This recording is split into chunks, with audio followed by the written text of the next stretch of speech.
This video I wanted to talk a little bit more about facing the musket and bayonet with broadsword targe and the dirk. Maybe you saw our last sparring with this combination, and I found out some interesting things. So first of all, I have to say what we are using here is not a real brown best musket reconstruction. We already had the privilege to have a very good reconstruction in our hand and use it for some training exercises. We had it borrowed for a while to see how a real brown best musket feels. Of course, this reconstruction was not useful for sparring, of course, because the bayonet too stiff, the thing too heavy, too expensive, too beautiful to use it in sparring. But we have here, from the weight and feeling here, quite similar. Of course, lighter and safer with a black fencer small sword point turned into a bayonet, so it's quite safe. It's as realistic as we can get it. Of course, the bayonet fencer is much more versatile with it and much more quicker. And of course, we have to keep in mind that when we talk about 18th century musket drills in formation, this is a different kind of animal compared to a single fighter fencing with a rifle and a bayonet in the 19th century, where bayonet fencing really was a fencing style. But however, in this one-on-one situation, we can find out some interesting things, also for your modern Hammer sparring, not only for historical context understanding. So, if you face someone with this kind of weapon, of course you have to keep in mind the thrust is hell of an impact, okay? If you miss the thrust with your targe or with your broadsword and it is coming through, you will be hit really heavy, okay? Also you have to keep in mind, if you parry the first thrust and try to go in, he will draw back his bayonet and coming back with the next thrust. So, I made already my experience with a quite good bayonet and musket fencer, and I was thinking about how to change my tactic. And I experimented with different approaches, and all these approaches have their advantages and disadvantages. So first of all, a nice thing to have is the dirk in your targe hand, because similar, if you're fighting someone else with broadsword and targe, against a thrust, you can use this kind of combination as a hook. Okay, you can hook away the attack if you're quick enough. And it works much better than you expect.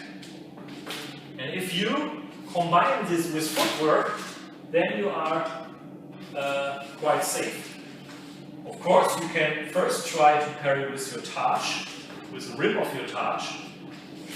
Okay, but most of the time you will just push it down and maybe be hit into the leg. With a dirk looking out, you have this kind of hooking device and can bring it out of the way. This is kind of an interesting thing which I found out the last sparring we did. Okay, so against the low thrust, I can hook this away. Maybe I'm even inviting him a little bit by standing open, and then I can counter. So this was one thing which worked quite well against a low thrust. Of course, I can also, against a high thrust, if I have my targe a little bit lower and get a high thrust to my face, then I will back down under my targe, and now his forearm is the first thing I want to attack. And I can do this by standing where I am, so ducking down if I have enough reach. I can also step in, follow him, especially if he's pulling back after the thrust. Or I can step with a traverse to my outside and closing the gap of reach here. So, two possibilities. First, against the low thrust, using my shield edge and my dirk as a hooking device. But I have to be careful, because if I miss it or if he fakes it, then I will be hit. If I want to keep my guard a little bit safer, a little bit more closed for my body, for my belly, then I keep it lower, I have to keep in mind that my face could be in danger. Then I roll my targe up and attack the first thing I find, and these are the hands. The hands and forearm of the bayonet man are the most vulnerable you can get in the first place. Okay? Now these are two good tactics. Using the dirk as a hooking device and using the shield or the targe completely to step in and use a countercut. Of course, you always have to keep in mind the bayonet fencer could use feints and whatnot to just let you run into a trap. So what you can do very wrong is if you try to charge in, keeping your targe low, and then you will be thrust in your face. And I know this because this happened to me more than twice. So crouch low, keep your targe not really in front of your body, but a little bit more to the front of your body, a little bit more central than when you face broadsword and targe. Keep in mind not to blind yourself and all the other rules, and then you are quite safe here. And if he thrusts high, then you can duck under and counter. If you stand a little bit more open, you can use the edge of your targe. To repeat, if I stand with my guard a little bit more close and have my targe lower to protect my body, then the bayonet fencer might thrust into my face, okay, to my head. Then I raise my targe with rolling motion, and at the same time I cut to his forearm or to his hands, because they are the next best target.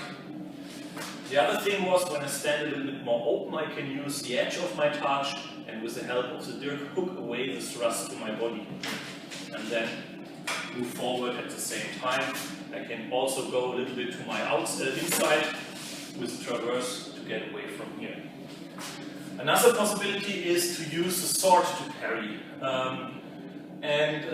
When I tried this out, first I was a little bit like, I don't know, I have my shield, I want to defend myself with a shield. But actually it really helps, because you have to think about it. If he had a broadsword and would thrust to my body, I would use this kind of half hanger to sweep the thrust out of the way. And this also works against Musket and Bayonet. Okay, so he thrusts my body, I parry here, step a little bit to my outside, and then I can use my sword in a quick motion from the wrist and go to his head. And if he comes back to hit me with the barrel, I'm protected here. Of course, there's always the risk that I'm not quick enough, so he thrusts, I parry, he draws back, I step forward, and then he thrusts me again. So I have always to be aware that he can pull back his musket quite quickly and thrust again. So if I do it, I have to be sure that I have a bind and step in. And if I have a dirk, I'm maybe even as close to use a dirk to stab him and cut him with a sword. A little bit safer it is to go to my outside, so that I'm more away from his point. So if he pulls back, I have time to recover. Okay, I have a moment to decide if I go in or not. But generally speaking, it works quite well. I parry and cut. So he has to keep in mind that even though if he tries to pull back his bayonet and thrust again, maybe I'm not quick enough, but maybe I'm already on my way and cutting to his head. So this is quite nice. Of course, you don't have to cut only to his head, you can also go to his hands. Okay, if you want to be a little bit more away, a little bit more safer. Okay, so these are three tactics and ways we can do it. We also can do different things. For example, if he thrusts to my face, I can use my sword and shield at the same time and go in and cut. Maybe if he just does a high thrust, maybe I can even use here my dirk to hook him away a little bit. But generally speaking, if you stand more open, you are of course quite vulnerable here on your body and you have to be quick. Okay, this is an invitation. If you stand a little bit more secure and close, then you have to keep in mind that your face if you rush in too quickly, so he's maybe feinting only the first thrust, and you go in and then the next one comes, this is not a very good thing, okay? Bayonet in the face. So stand crouched, move on your feet, and keep your guard closed.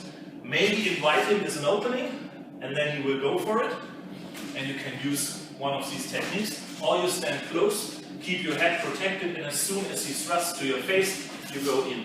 And of course, a lot of things, if you are quick, you can also do actively. So, not waiting to counter, but if he keeps his bayonet quite forward and he misjudges his distance, maybe you can go actively and hook him away. Or you stand here and use your sword, okay? Or you stand like so and he's not doing anything and you can go in. So it's not only for defense, the same approach and the same tactics work also in the offense. Another thing some people addressed was that the musket and bayonet fencer can use the butt of his musket to do some strikes, and this is of course true when I rush in. But keep in mind, for example, we take this kind of open guard. He thrusts to my body, I hook him away and come forward. So now if he tries to use a butt strike to my head when I come in, of course I have my Targe to cover. Okay? I have always to keep this in mind that I cover my head against a butt strike. The same is true when he thrusts to my body and I go to my inside, and if he is now quick steps forward, then of course I have my Targe and he has a problem. Okay? So of course a butt strike is a possibility, so it's stupid to just parry, okay, and forget your Targe, because when he's quick, bam, okay, obviously. Okay, he can do kind of a hook motion, he can also kind of this dart or thrusting motion, which is sometimes quicker, but when I parry him away to my low side, okay, so he thrusts, and he's already in an angle, so he will mostly step forward and try to get to this kind of overhand. But even if he tries to use more of this thrusting motion with the butt, okay, so he turns and comes here, even then I have the shield, okay? So the butt of the musket is very, very dangerous in close quarter, especially if you only have a sword, okay, a saber or broadsword. But if you have the Targe, you always have to keep your cover. If I stand a little bit more close and he thrusts to my face, okay, so the only thing he might be able to do now is step forward and does a rising butt strike, okay, which is kind of a good idea. However, then again, I am here already cutting his arm, and I'm already here again with my shield, so I have to keep this upward motion of his butt strike in mind, and again I can use my Targe to block it. Okay? So when you attack or when you defend, keep in mind that you might use a butt strike of some sort, but if you use your Targe properly, then then you should be covered on all angles. Okay? So a high thrust. Okay? So now I already cut him. So he tries to do a butt strike after it. Okay? Now I have my shield in between. Okay? I should just use my Targe edge. And still, if I have the dirk here, this is even worse for him. Okay? In my center, if I hook away and he tries to come with this kind of butt strike, then I have my Targe to cover, and even so, if the barrel of his musket is in the way, I am still here with my dirk. Okay, so keep in mind the Targe to cover your head. And the same when I use the sword to defend against this kind of thrust. So using my hanger, I'm already on my way here, bam, maybe I'm quicker, or if he comes here, I have again my shield and now he's open for the thrust. Okay? For the bayonet and musket fencer, in my opinion, it's much better that he uses this pullback motion to do repeatedly thrusting motions. Because when I rush in and I misjudge my timing and the distance, this is the moment when most of the time you will be thrust. Maybe not with a second, but with a third thrust. So if I misjudge, okay, so he's thrusting, I hook him away, I go in, now this is dangerous for me. Okay, not the butt of his musket.